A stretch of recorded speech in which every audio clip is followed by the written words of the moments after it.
Hello everyone, welcome back. This is module 5 of capital investment. In this module, we are covering capital budgeting cash flows. This is the second lecture of this module. In this lecture, we will cover relevant cash flows, expansion versus replacement decisions, and finally, the differences between sunk costs and opportunity costs. Now, let's look at relevant cash flows, expansion versus a replacement decision. Determining relevant cash flows in case of expansion decision is quite simple. In this case, the initial investment, operating cash inflows, and terminal cash flows are simply the after-tax cash outflow and inflows associated with the proposed capital expenditures.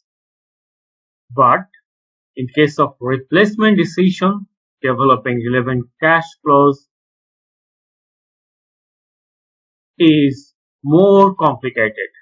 This is because the firm must identify the incremental cash outflow and inflows that would result from the proposed replacement decision. Now we look at relevant cash flows for replacement decision, or how to find out relevant cash flows if it is a replacement decision. In this case, initial investment is equal to initial investment needed to acquire new asset minus after-tax cash inflows from liquidation of old asset. Then operating cash inflows equal to operating cash inflows from new asset minus operating cash inflows from old asset. And finally, terminal cash flows. Terminal cash flow will be equal to after-tax cash flows from termination of new asset minus after-tax cash flows from termination of old asset. Now let's look at what are the differences between sunk costs and opportunity costs. Sunk costs are the past costs that have been already made, and this is why sunk costs do not have any effect on the cash flows of the project. For this reason, sunk costs should not be included in a project's incremental cash flows. For example, you are planning to establish, or you're planning to invest in a new project. This project, or for this investment, you have hired a consultant or a consultant firm. So you have already paid fees to the consultant and consulting firms.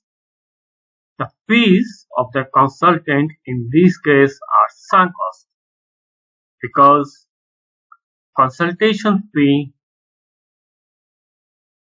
will be there whether you implement or whether you do not implement the projects. So consultation fees of the consultant has no effect with the project's incremental cash flows. These cost is a sunk cost.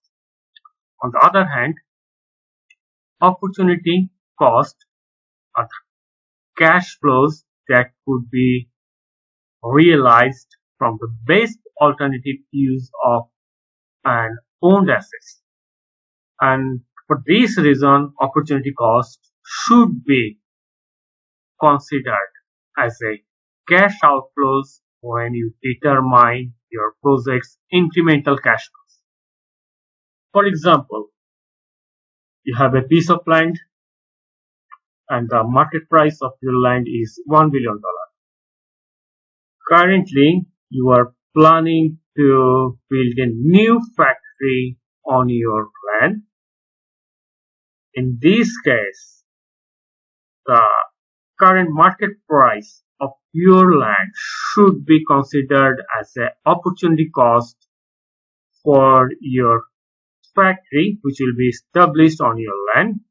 Because if you do not establish a factory on your land, you could sell your land. You could sell your land with a current market price of $1 billion.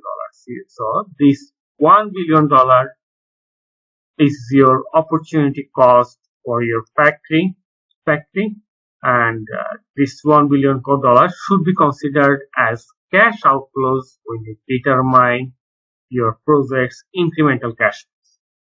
That's all about this lecture. Sorry, here is another example of sunk cost and opportunity cost. Suppose you have a drill press X12. You purchased it 3 years earlier for $237,000. This is an obsolete piece of equipment, and this obsolete equipment could be sold today a high bid of only $42,000. But without its computerized control system, it would be worth nothing. In this case, $237,000, which is the purchase price of your drill press, should be considered as sunk cost, and $42,000, the highest price at which it could be sold today, should be considered as opportunity cost. So that's the end of this lecture. In your next lecture, we'll learn how to find out initial investment of a project.